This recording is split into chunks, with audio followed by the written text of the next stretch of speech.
అందరికీ నమస్కారం. Prime 10 news కు స్వాగతం. నేను మీ జర్నలిస్ట్ వీరారెడ్డి. కర్నూలు జిల్లాలోన ఏ పార్టీ ఈసారి ఆధిపత్య పోరును సాధించబోతుంది? ఈసారి ఏ పార్టీ అభ్యర్థులు అత్యధిక మెజార్టీని సాధించబోతున్నారు? ఏ పార్టీ అభ్యర్థులు కర్నూలు జిల్లాలోన పూర్తిగా అత్యధిక అసెంబ్లీ స్థానాలని కైవసం చేసుకోబోతుంది? ఉమ్మడి కర్నూలు జిల్లా నంద్యాల చూసుకున్నట్లయితే పూర్తిగా ఈ నియోజకవర్గంలో 14 అసెంబ్లీ స్థానాలు, 2 పార్లమెంట్ సెగ్మెంట్స్ ఉన్నాయి. ఈ 2 పార్లమెంట్ సెగ్మెంట్స్ చూసుకున్నట్లయితే పూర్తిగా 14 అసెంబ్లీ స్థానాలని 2019 ఎన్నికల్లో వైసీపీ క్లీన్ స్వీప్ చేసిందని స్పష్టంగా చెప్పుకోవచ్చు.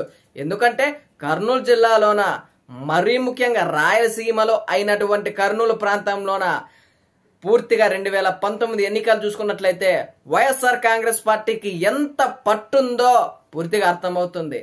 అలాంటి స్థానంలోన ఇప్పుడు ప్రస్తుతం 2024 ఎన్నికల్లోన ఈ కర్నూలు జిల్లాలోన ఏ పార్టీ జెండా ఎగరవేయబోతుంది? అత్యధిక మెజార్టీ అసెంబ్లీ స్థానాలు ఏ పార్టీ అభ్యర్థి ఇక్కడ గెలవబోతున్నారని మనం స్పష్టంగా ఒక్కసారి క్షుణ్ణంగా గమనిద్దాం. ఆత్మసాక్షి నిర్వహించిన సర్వేలోన ఈ ఉమ్మడి కర్నూలు జిల్లాలోన ఎన్ని చోట్ల టీడీపీ పార్టీ గెలుస్తుంది, ఎన్ని చోట్ల వైసీపీ పార్టీ గెలుస్తుంది అన్నది ఒక్కసారి మనం స్పష్టంగా గమనిద్దాం. ఆలగడ్డ నియోజకవర్గానికి వస్తే అక్కడ కూడా ఇద్దరు బలమైన నాయకులని చెప్పుకోవచ్చు. ఎందుకంటే భూమా అఖిల ప్రియారెడ్డి చిన్న వయస్సులోనే అక్కడ మంత్రి అయికాసి ఆ నియోజకవర్గ పరిపాలన చేసిన వ్యక్తిగా ఉంది. అలాగే గంగుల విజేంద్రారెడ్డి, ఈయన వైఎస్ఆర్ కాంగ్రెస్ పార్టీ నుంచి పోటీ చేసిన అభ్యర్థి. భూమా అఖిల ప్రియారెడ్డి టీడీపీ పార్టీ నుంచి పోటీ చేసిన అభ్యర్థి. ఇక్కడ వైసీపీ పార్టీ అభ్యర్థి విన్ అవుతున్నారని ఆత్మసాక్షి సర్వే సంస్థ స్పష్టం చేసింది. శ్రీశైలం నియోజకవర్గానికి విషయం వస్తే అక్కడ టీడీపీ పార్టీ నుంచి వైసీపీ పార్టీ నుంచి ఇద్దరు అభ్యర్థులు ఉన్నారు. వారిలోన రాజశేఖర్ రెడ్డి అలాగే శిల్పా చక్రపాణి రెడ్డి ఇద్దరున్నారు. అక్కడ కూడా వాళ్ళిద్దరిలోన టైట్ ఫైట్ నడిచే అవకాశం స్పష్టంగా కనిపిస్తుందని ఆత్మసాక్షి నిర్వహించిన సర్వే స్పష్టం చేస్తుంది. అలాగే నందికొట్కూరు నియోజకవర్గం, ఇది ప్రధానంగా ఎస్సీ కాన్స్టిట్యున్సీ. ఈ నియోజకవర్గంలోన డాక్టర్ ధారా సుధీర్ వైఎస్ఆర్ కాంగ్రెస్ పార్టీ అభ్యర్థి విన్ అవుతారని ఈ సర్వే సంస్థ స్పష్టం చేసింది. కర్నూలు నియోజకవర్గానికి వస్తే ఇంతియాజ్ వైసీపీ పార్టీ నుంచి, టీజీ భరత్ టీడీపీ పార్టీ నుంచి. ఇక్కడ ఇంతియాజ్ వైఎస్ఆర్ కాంగ్రెస్ పార్టీ నుంచే ముస్లిం సామాజిక వర్గానికి చెందిన అభ్యర్థి. ఇక్కడ టీజీ భరత్ విషయానికి వస్తే ప్రముఖ పారిశ్రామికవేత్త. అలాగే ఆ పారిశ్రామికవేత్తే ఆ కర్నూలు నియోజకవర్గంలోనే అనేక సేవా కార్యక్రమాలు చేసుకున్న మంచి వ్యక్తిగా, గుర్తింపు తగిన వ్యక్తిగా టీజీ భరత్ అనేది కర్నూలు జిల్లాలో కొనసాగుతున్నారు. ఇక్కడ చూసుకున్నట్లయితే ఇంతియాజ్ టీజీ భరత్ మధ్య టైట్ ఫైట్ నడుస్తుందని ఆత్మసాక్షి స్పష్టం చేసింది. అలాగే పాణ్యం నియోజకవర్గానికి వస్తే కాడసాని రాంభూపాల్ రెడ్డి వైఎస్ఆర్సీపీ పార్టీ నుంచి, గౌరు చరితారెడ్డి టీడీపీ పార్టీ నుంచి. ఈ నియోజకవర్గం విషయానికి వస్తే కాడసాని రాంభూపాల్ రెడ్డి వైసీపీ పార్టీ నుంచి ఈ నియోజకవర్గంలో విన్ అవుతారు.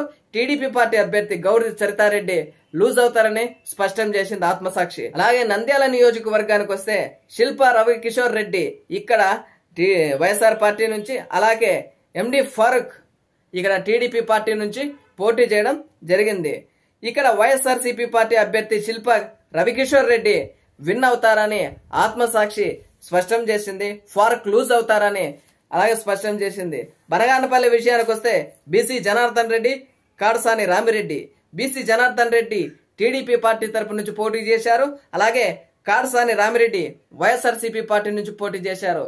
ఈ నియోజకవర్గంలో BC Janardhan Reddy TDP party win అవుతుందని ఆత్మసాక్షి సర్వే స్పష్టం చేసింది. డోన్ నియోజకవర్గం చూసుకున్నట్లయితే డోన్ నియోజకవర్గం మరింత ప్రతిష్టాత్మకమైన నియోజకవర్గం చెప్పుకోవచ్చు. ఎందుకంటే బుగ్గనకు ఆ నియోజకవర్గంలో మంచి పేరున్న వ్యక్తిగా, ఆ నియోజకవర్గంలో గుర్తింపు తగిన వ్యక్తిగా ఉన్నారు. అలాగే కోట్ల కూడా మంచి పేరు ప్రఖ్యాత చెందిన వ్యక్తిగా వాళ్ళ ఫ్యామిలీ బ్యాక్గ్రౌండ్ ఉంది. ఆ నియోజకవర్గంలో కూడా వైఎస్ఆర్సీపీ పార్టీ నుంచి బుగ్గన రాజేంద్రనాథ్ రెడ్డి, అలాగే కోట్ల సూర్యప్రకాష్ రెడ్డి టీడీపీ పార్టీ నుంచి పోటీ చేస్తున్నారు. ఈ నియోజకవర్గంలో ప్రధానంగా బుగ్గన రాజేంద్రనాథ్ రెడ్డి వైఎస్ఆర్ కాంగ్రెస్ పార్టీ తరఫున గెలుస్తున్నారని ఆత్మసాక్షి సర్వే సంస్థ స్పష్టం చేసింది. అలాగే పత్తికొండ నియోజకవర్గానికి వస్తే ఇక్కడ కేఈ శ్యాంబాబు టీడీపీ పార్టీ నుంచి, అలాగే కంగాటి శ్రీదేవి వైఎస్ఆర్ కాంగ్రెస్ పార్టీ నుంచి పోటీ చేస్తున్నారు. ఈ పత్తికొండ నియోజకవర్గంలో చూసుకున్నట్లయితే కేఈ ఫ్యామిలీ అనేది మరింత బలమైన ఫ్యామిలీ, అలాగే రాజకీయ పరిజ్ఞానం, రాజకీయ అవగాహన, రాజకీయ చతురత కలిగిన ఫ్యామిలీ. అలాగే కేఈ శ్యాంబాబు టీడీపీ పార్టీ నుంచి ఈ నియోజకవర్గంలో విన్ అవుతారు. శ్రీదేవి వైఎస్ఆర్ కాంగ్రెస్ పార్టీ నుంచి లూజ్ అవుతారని ఆత్మసాక్షి సర్వే సంస్థ స్పష్టం చేసింది. కోడుమూరు నియోజకవర్గానికి వస్తే ఇది ఎస్సీ కాన్స్టిట్యూన్సీ అని చెప్పుకోవచ్చు. ఈ నియోజకవర్గంలో ఆదిమూలపు సతీష్ అలాగే బొగ్గుల దస్తగిరి టీడీపీ పార్టీ నుంచి, ఆదిమూలపు సతీష్ వైఎస్ఆర్ కాంగ్రెస్ పార్టీ నుంచి పోటీ చేస్తున్నారు. అలాగే ఆదిమూలపు సతీష్ వైఎస్ఆర్సీపీ పార్టీ నుంచి విన్ అవుతారని ఆత్మసాక్షి సర్వే స్పష్టం చేసింది. ఆదిమూలపు సతీష్ విషయానికి వస్తే ఆదిమూలపు సురేష్ మంత్రి వాళ్ళ తమ్ముడికే ఈ ఎస్సీ కాన్స్టిట్యున్సీలో చోటు దక్కడం జరిగింది. ఈ నియోజకవర్గంలో వైఎస్ఆర్ కాంగ్రెస్ పార్టీ నుంచి గెలుస్తారని ఆత్మసాక్షి సర్వే సంస్థ స్పష్టం చేసింది. మరి ఎమ్మిగనూరు నియోజకవర్గానికి వస్తే ఇక్కడ వైఎస్ఆర్ కాంగ్రెస్ పార్టీ నుంచి బుట్టారేణుక, అలాగే టీడీపీ పార్టీ నుంచి జయనాగేశ్వర్ రెడ్డి. జయనాగేశ్వర్ రెడ్డికి అక్కడ ఎమ్మిగనూరు నియోజకవర్గం చూసుకున్నట్లయితే ప్రాంతీయుడు, అలాగే వాళ్ళ ఫ్యామిలీ రాజకీయ విషయంలో చూసుకున్నట్లయితే మంచి పట్టున్న ఫ్యామిలీ, రాజకీయ చతురత కలిగిన ఫ్యామిలీ అని చెప్పుకోవచ్చు. అలాంటి ఫ్యామిలీ నుంచి వచ్చిన వ్యక్తి, గతంలో కూడా ఈ నియోజకవర్గంలో గెలిచి అభివృద్ధి కార్యక్రమాలు చేసిన వ్యక్తి. అయినా సరే బుట్టారేణుక ఇక్కడ వైఎస్ఆర్ కాంగ్రెస్ పార్టీ నుంచి గెలుస్తుంది. ఈమె కూడా బుట్టారేణుక పారిశ్రామికవేత్త. గతంలోన కర్నూలు జిల్లాలోనే ఎంపీగా కొనసాగారు. ఇప్పుడు ప్రస్తుతం వైఎస్ఆర్ కాంగ్రెస్ పార్టీ నుంచి ఎమ్మిగనూరులో టికెట్ రావడం చేత ఎమ్మిగనూరులోన ఈమె గెలిచే అవకాశం స్పష్టంగా ఉందని ఆత్మసాక్షి సర్వే రిపోర్టు స్పష్టం చేసింది.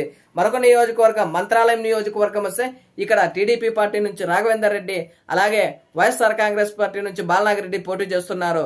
ఈ నియోజకవర్గంలో చూసుకున్నట్లయితే బాలనాగిరెడ్డి గారే వైఎస్ఆర్సీపీ పార్టీ నుంచి గెలుస్తారని స్పష్టం చేశారు.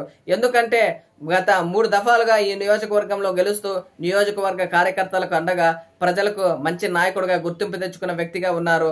అలాగే కొత్తగా వచ్చిన రాఘవేందర్ రెడ్డి ప్రజల్లోకి పూర్తి స్థాయిలో అజెండా గాని ప్రాపగాండా గాని సరిగా చేయకపోవడం వల్ల ఈ మంత్రాలయం నియోజకవర్గంలోన ప్రజల్ని ఆకర్షితులను చేయలేకపోయారని ఈ సర్వే సంస్థ స్పష్టం చేసింది. అలాగే మరొక నియోజకవర్గం చూసుకున్నట్లయితే ఆదోని నియోజకవర్గంలో వైఎస్ఆర్ కాంగ్రెస్ పార్టీ నుంచి సాయి ప్రసాద్ రెడ్డి, అలాగే అలయన్స్ లో భాగంగా పార్థసారథికి బీజేపీ పార్టీ తరపు నుంచి టికెట్ ఇచ్చారు. ఇక్కడ పార్థసారథి కంటే సాయి ప్రసాద్ రెడ్డి గారే వైఎస్ఆర్ కాంగ్రెస్ పార్టీ నుంచి ఈ నియోజకవర్గంలో గెలుస్తారని ఆత్మసాక్షి సర్వే సంస్థ స్పష్టం చేసింది. ఎందుకంటే స్థానికంగా ఉన్నారు, స్థానిక నాయకుడు కావడం చేత అక్కడున్న ప్రజలు స్థానికులకే ప్రాధాన్యత ఇచ్చారని ఈ సర్వే సంస్థ తేటతెల్లం చేసింది. మరొక నియోజకవర్గం ఆలూరు నియోజకవర్గం చూసుకున్నట్లయితే వైఎస్ఆర్ కాంగ్రెస్ పార్టీ నుంచి విరూపాక్షి, అలాగే టీడీపీ పార్టీ నుంచి వీరభద్రగౌడ్ పోటీ చేస్తున్నారని స్పష్టం చేసుకోవచ్చు. ఎందుకంటే ఈ నియోజకవర్గంలో మరి విరూపాక్షి వైఎస్ఆర్సీపీ పార్టీ నుంచి గెలుస్తున్నారని స్పష్టం చేశారు. టీడీపీ పార్టీ ఇక్కడ లూజ్ అవుతుందని స్పష్టం చేశారు. మొత్తం ఈ కర్నూలు, నంద్యాల ఉమ్మడి పార్లమెంట్ స్థానాల్లో చూసుకున్నట్లయితే ఇక్కడ 10 వైఎస్ఆర్సీపీ పార్టీ విన్ అయితే 2 టైట్ ఫైట్ అనేది ఈ కర్నూలు, నంద్యాలలో జరగబోతుంది. మరీ ముఖ్యంగా 2 టీడీపీ పార్టీ కైవసం చేసుకుందని ఆత్మసాక్షి రిపోర్టు తేటతెల్లం చేసింది.